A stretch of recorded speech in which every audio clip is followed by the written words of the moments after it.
Hi friends, ഇന്ന് നമ്മളൊരു വ്യത്യസ്തമായിട്ടുള്ള ഒരു അൺബോക്സിംഗ് ആണ് ചെയ്യാൻ പോകുന്നത്. അതൊന്നുമല്ല, ഇത് നമ്മളുടെ നോക്കിയയുടെ 2720 ഫ്ലിപ്പ് എന്ന് പറയുന്ന ഫോണാണ്. ഇത് നോക്കിയയുടെ പഴയകാല ഫോണുകളൊക്കെ ഇപ്പോൾ തിരിച്ചു വന്നുകൊണ്ടിരിക്കുന്ന സമയത്ത് നമ്മൾ ഇങ്ങനൊരു ഫോൺ ഇന്നിവിടെ അൺബോക്സ് ചെയ്യുന്നത്. എന്തിനാണ് ഇങ്ങനൊരു ഫോൺ, അല്ലെങ്കിൽ ആർക്കാണ് ഈ ഒരു ഫോൺ യൂസ് ചെയ്യാൻ പറ്റുന്നതെന്നൊക്കെ നമ്മൾ ഇന്ന് ഈ വീഡിയോയിൽ സംസാരിക്കുന്നത്. അപ്പം ഞാൻ ജസ്റ്റ് ഒന്ന് ഓപ്പൺ ചെയ്യട്ടെ. അത് ആക്സസറി ആണോ അതോ ഇനി ഫോൺ തന്നെ എടുത്ത് പുറത്താണോ വെച്ചിരിക്കുന്നതെന്ന് ഒരു ഡൗട്ട്. അറിയുന്നുണ്ട്, ഇവിടെ ഇരിക്കുന്നത് ആ ഫോണാണ്. ഞാൻ കരുതിയത് ഇതിൻ്റെ ഫോണിൻ്റെ കവറായിരിക്കും എന്നാണ്, പക്ഷേ ഇത് ഫോൺ തന്നെയാണെന്ന് തോന്നുന്നു. എനിവേ ഒന്ന് ഓപ്പൺ ചെയ്ത് നോക്കാം. കാര്യം ഇതിനകത്ത് ഇപ്പോൾ നിങ്ങൾക്ക് കാണാൻ സാധിക്കുന്നുണ്ടായിരിക്കും. ഇപ്പോൾ നോക്കിയ 2720 ഫ്ലിപ്പ് എന്നാണ് ഇതിൻ്റെ ഈ ഒരു മോഡലിൻ്റെ പേര്. 2.8 ഇൻറ്റേർണൽ സ്ക്രീനുണ്ട്, 1.3 എക്സ്റ്റേണൽ സ്ക്രീനുണ്ട്.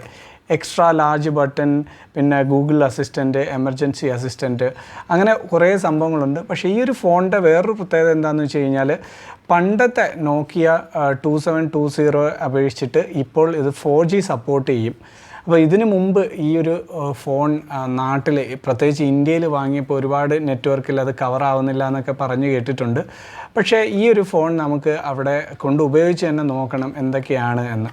ഇവിടെ നമുക്ക് പിന്നെ വേറെ കാണാൻ സാധിക്കുന്നത് 2 MB ക്യാമറയാണ്.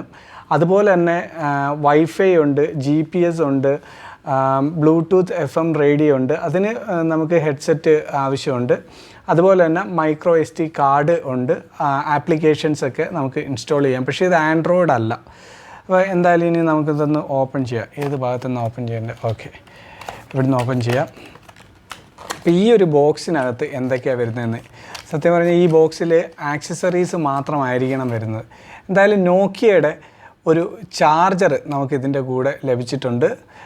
മൈക്രോ USB ചാർജറാണ് നമുക്കിതിൻ്റെ കൂടെ ലഭിച്ചിട്ടുള്ളത്. അപ്പോൾ ഈ ചാർജറൊക്കെ നമ്മൾ കണ്ടിട്ട് ഒരുപാട് കാലമായി. കാര്യം ഇപ്പോൾ ഇങ്ങനെയുള്ള ഫോൺ ആരും യൂസ് ചെയ്യാറില്ലല്ലോ. പിന്നെ അടുത്തത് നമുക്ക് വന്നിട്ടുള്ളത് നോക്കിയയുടെ ഒരു ഹെഡ്സെറ്റാണ്. ഈ കാണുന്നതാണ് നോക്കിയയുടെ ഹെഡ്സെറ്റ്. ഈ ഒരു ഹെഡ്സെറ്റ് ആക്ച്വലി എനിക്ക് ഒട്ടും ഇഷ്ടമില്ലാത്ത ടൈപ്പ് ഹെഡ്സെറ്റ്. ഇത് ചെവിയിൽ വെക്കാനേ പറ്റില്ല, അത് ഊരി പോവും. എനിവേ, ആ ഒരു ഹെഡ്സെറ്റ് 3.5 mm ജാക്കിൻ്റെ ആ ഒരു ഹെഡ്സെറ്റാണ് കൂടുള്ളത്. പിന്നീട് നമുക്കുള്ളത് നമ്മുടെ പഴയകാല ഫോണുകളെ അനുസ്മരിപ്പിക്കുന്ന വിധത്തിൽ ബാറ്ററി, എക്സ്റ്റേണൽ ബാറ്ററി. ഇപ്പോൾ ഒരു ഫോണിനും ഇതുപോലെ ഒരു എക്സ്റ്റേണൽ ബാറ്ററി വരുന്നതായിട്ട് നമുക്ക് കാണാൻ സാധിക്കില്ല. 1500 mAh ഒരു എക്സ്റ്റേണൽ ബാറ്ററിയാണ് ഇതിൻ്റെ കൂടെ വന്നിട്ടുള്ളത്. അപ്പോൾ അത് നമ്മൾ മാറ്റി വെക്കുകയാണ്. ഇവിടെ നോക്കിയ എന്നുള്ളൊരു ബ്രാൻഡിങ് ഒക്കെ നമുക്കിവിടെ കാണാൻ സാധിക്കുന്നുണ്ട്. അപ്പോൾ അത് ഞാൻ മാറ്റി വെക്കുകയാണ്. ഇനിയിപ്പോൾ അടുത്തത് നമുക്ക് ഇതിൻ്റെ കൂടെ യൂസർ മാനുവൽ കിട്ടിയിട്ടുണ്ട്. യൂസർ മാനുവൽ ജസ്റ്റ് ഞാനൊന്ന് മാറ്റി വെക്കുകയാണ്. ഇനി നമ്മളുടെ മൊബൈൽ ഒന്ന് ഓപ്പൺ ചെയ്യാം. ഈ കാണുന്നതാണ് നമ്മുടെ മൊബൈൽ ഫോൺ. ഇങ്ങോട്ട് വരുന്നില്ലല്ലേ. ഇളക്കിയപ്പോൾ തന്നെ ഇതിൻ്റെ സ്ക്രീനിൻ്റെ ഇത് വന്നിരുന്നു. ഓക്കെ, ഈ കാണുന്നതാണ് നമ്മളുടെ നോക്കിയയുടെ ഫ്ലിപ്പ് മൊബൈൽ. ഇപ്പോൾ ഇത് ആദ്യം തന്നെ നമ്മൾ കയ്യിൽ എടുക്കുമ്പോൾ തന്നെ കുറച്ച് പ്ലാസ്റ്റിക് ആണ് എങ്കിലും പഴയകാല ആ ഒരു ഫോണിനെ അനുസ്മരിപ്പിക്കുന്ന ആ ഒരു ഇത് തന്നെയാണ് നമ്മളുടെ ഈ ഒരു ഫോണിലുള്ളത്. അപ്പോൾ ഈ ഫോൺ നമ്മളൊന്ന് ഓപ്പൺ ചെയ്യാണ്. ഇതാണ് ഓപ്പൺ ചെയ്തപ്പോൾ നമുക്ക് കാണാൻ സാധിക്കുന്നത്. ഓപ്പൺ ചെയ്തപ്പോൾ തന്നെ ഇവിടെ സ്ക്രീനിൽ കുറച്ച് ഇത് സ്ക്രാച്ചസും സംഭവമൊക്കെ നമുക്ക് കാണാൻ സാധിക്കുന്നുണ്ട്. ഇപ്പോൾ ഒറിജിനൽ ഫോൺ ഇപ്പോൾ പുതിയതായിട്ട് വാങ്ങിയതാണോ അത് ആരെങ്കിലും യൂസ് ചെയ്തതാണോ എന്നൊരു ഡൗട്ട്. പക്ഷേ മിക്കവാറും അതൊരു കോട്ടിങ്ങോ അങ്ങനെ എന്തെങ്കിലും ആയിരിക്കും. ഇതാരും യൂസ് ചെയ്തതൊന്നുമല്ല. ജസ്റ്റ് ഇത് കാണുമ്പോൾ നമ്മൾ ആദ്യം വിചാരിക്കും ആരെങ്കിലും യൂസ് ചെയ്തതാണെന്ന്. എനിവേ, ഇപ്പോൾ ആ ഒരു സ്ക്രാച്ചും സംഭവമൊക്കെ അങ്ങ് മാറി. സാധാരണ ഇതിൻ്റെ ബട്ടൺസൊക്കെ വെച്ച് നോക്കുകയാണെങ്കിൽ വലിയ വലിപ്പമുള്ള ബട്ടൺസാണ്. അപ്പം ഞാൻ ഇതിലേക്ക് നമ്മുടെ ബാറ്ററി ഒന്നുണ്ട്. അത് തുറക്കുമ്പോഴും അടയ്ക്കുമ്പോഴും ഒരു സൗണ്ട് കേൾക്കുന്നുണ്ട്. അതെന്താണെന്നറിയാവോ? ഇവിടെ കണ്ടോ, നമുക്ക് ഒരു പൊട്ടൽ കാണാൻ പറ്റുന്നുണ്ട്. ഈ ഫോൺ ഡാമേജ് ആയതാണ് കേട്ടോ. ഈ ഫോൺ ഡാമേജാണ്. ഇപ്പോൾ എന്തായാലും ഈ ഫോണ് നമുക്ക് റിട്ടേൺ ചെയ്യേണ്ടി വരും. കാര്യം ഇത് ഇവിടെ ഒരു പൊട്ടലുണ്ട്. അപ്പോൾ അതുകൊണ്ടാണ് ഈ ഫോൺ ഇങ്ങനെ അടയ്ക്കുമ്പോൾ ഒരു സൗണ്ട് കേൾക്കുന്നത്.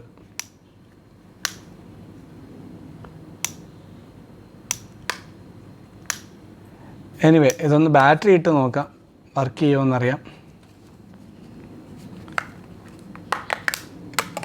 ബാറ്ററി നമ്മൾ ഇത് തുറക്കുമ്പോൾ ഇത് മൊത്തത്തിൽ ഒരു ജെന്യൂനായിട്ടുള്ളൊരു പ്രൊഡക്റ്റ് ആണെന്ന് തോന്നുന്നില്ല. ഇത് ചൈന കോപ്പി ആയതാണോ എന്ന് എനിക്കൊരു സംശയം. കാരണം ഇതിൻ്റെ സ്റ്റിക്കറൊക്കെ കണ്ടോ, നമുക്കിങ്ങനെ മാറി ഇരിക്കുന്നതായിട്ടാണ് കാണുന്നത്. ഇതൊരു ജെന്യൂൻ പ്രൊഡക്റ്റായിട്ട് തോന്നുന്നില്ല. അപ്പം എന്തായാലും ഈ ബാറ്ററി കണ്ടപ്പോഴും നമുക്ക് അങ്ങനെ ഒരു സംശയം തോന്നുന്നുണ്ട്. മൊത്തത്തിൽ ഒരു പ്ലാസ്റ്റിക് ഇതാണ്. അപ്പോൾ എന്തായാലും ബാറ്ററി ഇട്ടു ഒന്ന് ഓൺ ചെയ്ത് നോക്കട്ടെ.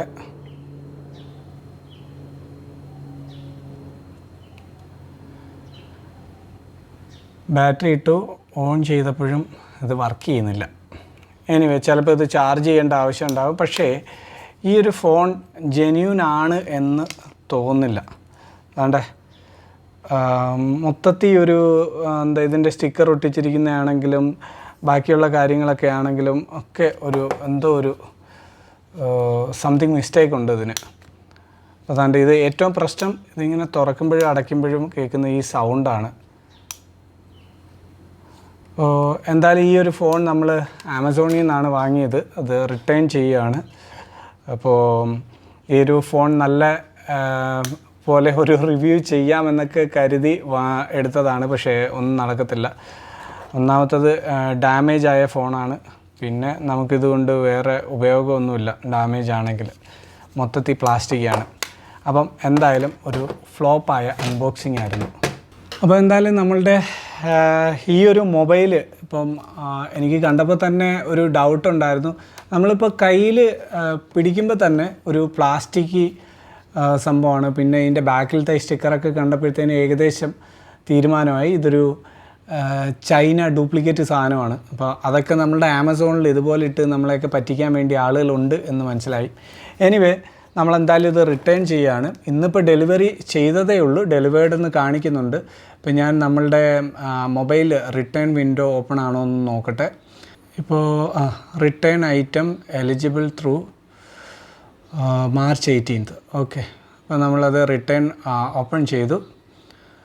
അപ്പോൾ ഇതിനകത്ത് കുറച്ച് ഓപ്ഷൻസ് കാണിക്കുന്നുണ്ട് എന്തുകൊണ്ടാണ് നമ്മളിത് റിട്ടേൺ ചെയ്യുന്നതെന്ന്. അപ്പോൾ ഞാൻ ഇതിനകത്ത് പറഞ്ഞിരിക്കുന്നത് the mobile opening hinge is broken and it's not a genuine product എന്ന് പറഞ്ഞിട്ട് ഞാനത് കണ്ടിന്യൂ കൊടുക്കുകയാണ്.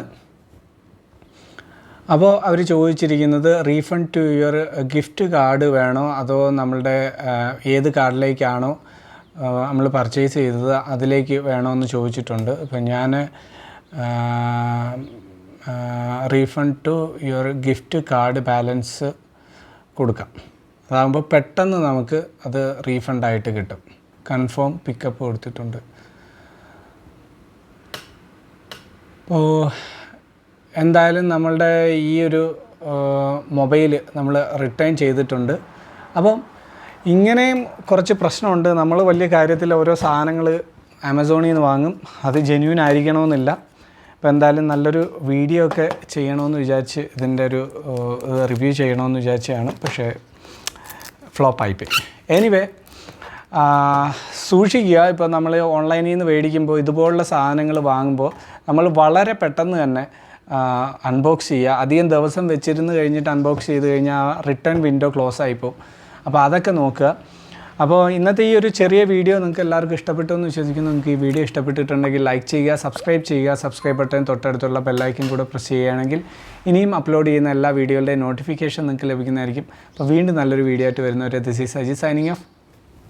ബൈ.